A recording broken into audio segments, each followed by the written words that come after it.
దేవుడికి దీపం నైవేద్యం సమర్పణ వలన ఫలితం. ఆంధ్ర మహాభారతం అనుశాసన పర్వంలో దేవుడికి దీపం నైవేద్యములను సమర్పించుట వలన కలుగు ఫలితములు చెప్పబడింది.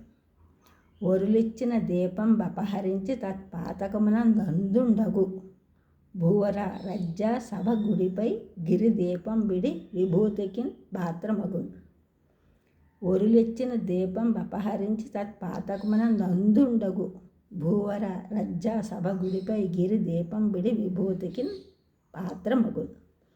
పక్కవారు పొరుగింటివారు ఉంచిన దీపమును దొంగిలిస్తే ఆ పాపం వలన గుడ్డివానిగా జన్మిస్తారు.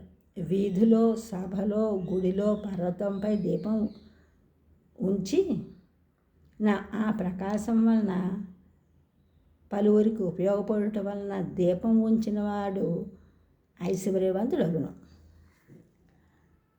అలనేయి ముఖ్య మహిషాది మేష జనిత ఘృతముల్ తైలంబు మనుజనాథ మధ్యమములకు మేధో అస్థి మాంస రసము లరయ నింధ్యమున్ దీప సమర్పణమున. అలనేయి ముఖ్య మహిషాది మేష జనిత ఘృతములు తైలంబు మనుజనాథ మధ్యమములగు మేధో అస్థి మాంస రసము లరయ నింధ్యమున్ దీప సమర్పణమున. దీపానికి నెయ్యి ముఖ్య ద్రవ్యము. మహిషాదులు అనగా ఆవు, గేదె మొదలైన వాటి యొక్క ఘృతము అనగా నెయ్యి ముఖ్యము అనగా ఉత్తమము. తైలము అనగా తిలల నుండి తీసినది నువ్వుల నూనె మధ్యమము. ఇతర జంతువుల క్రొవ్వుల నుండి తీసిన పదార్థములు పనికిరావు, వాటిని దీప ప్రజ్వలనకు ఉపయోగించరాదు. నైవేద్యం.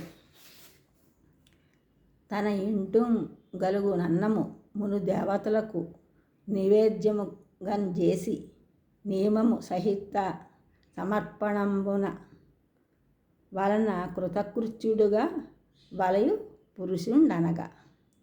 తన ఇంటంగలుగు నన్నము మును దేవతలకు నివేద్యంగా చేసి నియమ సహిత సమర్పణమున కృతకృత్యుడుగా వలయు పురుషుండనగా. మానవుడు తన ఇంటిలో తయారు చేసి వండిన అన్నము ముందుగా దేవతలకు నివేదన చేసి నమస్కరిస్తే ఆ పురుషుడు అనగా వ్యక్తి కృతకృత్యుడైనట్లే.